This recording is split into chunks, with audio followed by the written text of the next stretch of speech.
बिस्मिल्लाहिर्रहमानिर्रहीम। मेरे साथ मेरे बैठे हुए मेरे प्यारे भाइयों बहनों और असातिज़ा इकराम और हमारे महफिल की मान हमारे मेहमान, अस्सलाम वालेकुम। आज मुझे जिस मौजू पर लब कशाई का मौका दिया गया है, दरअसल वो मुझसे एक बड़ा सवाल किया गया है कि क्या हम आज़ाद हैं, कि क्या हम एक आज़ाद कौम हैं। जनाब अली वकार, इस सवाल का जवाब लिखने के लिए जब मैंने कलम उठाया तो मेरी निगाहों के सामने हक की बात कहने पर मौत का तोहफा हासिल करने वाला साफ़ी अदीद मेमून की लाश आई। तो फिर मेरी दिल के धड़कने कहने लगी, मरते हैं उठते हैं पर झुकते नहीं, ए वतन तेरे लाल कभी बिकते नहीं। जनाब अली वकार, तब मेरे दिल में ये ख्याल आया कि एक ऐसा वाक़या तो हर जगह, हर देश, हर वतन, हर मट्टी में हो जाता है, लेकिन फिर मेरे ख्यालों में बच्चों के सामने सड़क पर ज़्यादती का निशाना बनने वाली माँ आई, जिसने मेरे कलम को ये लिखने पर मजबूर कर ही लिया कि हम आज़ाद नहीं, हम एक हवस के कैदी हैं, हम आज़ाद नहीं, हम एक हवस के कैदी हैं। जनाब अली वकार, हमारी माएँ, हमारी बहनें सड़कों पर सरापा एजाज हैं। किसी बहन का भाई, किसी माँ का बेटा कई सालों से लापता है और उनके घर में बैठी हुई उनकी बेटियां बूढ़ी होती जा रही हैं कि उनकी मंगितर कब आज़ाद होंगे। जनाब अली वकार, क्या वो इस कौम की बेटियां नहीं, आज किसी की बेटी है, कल हमारी बेटियां हो सकती है। जनाब अली वकार, इस बात को इकबाल ने कुछ यूं कहा, दिल के फपूले जाग उठे सीने के दाग से, दिल के फपूले जाग उठे सीने के दाग से, इस घर को आग लग गई घर के चिराग से। जनाब अली वकार, तब मैंने अपने दिल को ये तसल्ली दी कि देखो, एक आज़ाद कौम में बैठकर नाशुक्री जैसे अल्फाज ना लिख, लिख तो हक लिख। ये सच्चा सलाउद्दीन अपने कौम से मुंह चढ़ाकर ये कह रहा है कि जान की अमान पाऊं, एक बात कहूं, जहां ज़हनी तवाज़ुन ठीक ना होने वाले को बेदर्दी से मारा जाए, वहां कोई आज़ाद नहीं होता। आज मैं मारा गया हूं, कल कोई और मारा जाएगा।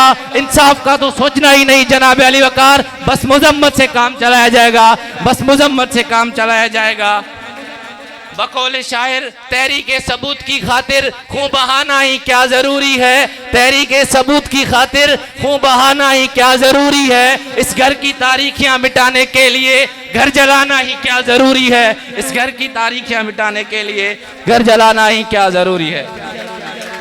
जनाब अली वकार, क्या वो कौम आज़ाद कहलाती है जहाँ जूते शीशों पर, दरसी किताबें सड़कों पर रख दिए जाते हो, अमीरों वडेरों सरमाएदारों के कहने पर गरीबों पर जुल्म सितम किए जाते हो, उनकी तालीम तरबियत मुतासिर की जाती हो। जनाब अली वकार, क्या वो कौम आज़ाद कहलाती है जहाँ पर सैलाबों बारिशों में अमीरों के बच्चे मर्सिडीज में एंजॉय कर रहे हो और गरीबों के बच्चे डूब के मर रहे हो? क्या वो कौम आज़ाद कहलाती है? तो जवाब आएगा, कभी नहीं, कभी नहीं, कभी नहीं।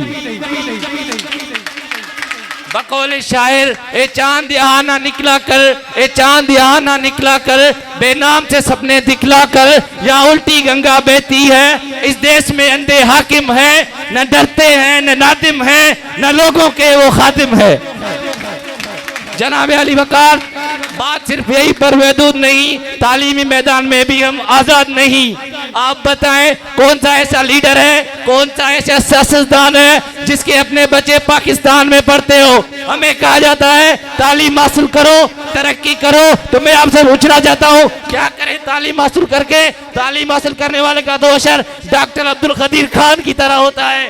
अमेरिका की खुशबूदी हासिल करने के लिए डॉक्टर आसिया को तश्त में पेश किया जाता है, बहराना होकर उन्हें अमेरिकी अदालतों में लाया जाता है। हमारी हुकूमत तो लबों पर मोहरे लगाए बैठी है। जनाब अली वकार, लबों पर मोहरे, क्या ये है हमारी आज़ादी? इस आज़ादी की बात करते हो तो मैं इनकार करता हूँ ऐसी आज़ादी से। क्या ये आज़ादी है जिसे 70 साल पहले ख्वाब देखा गया था?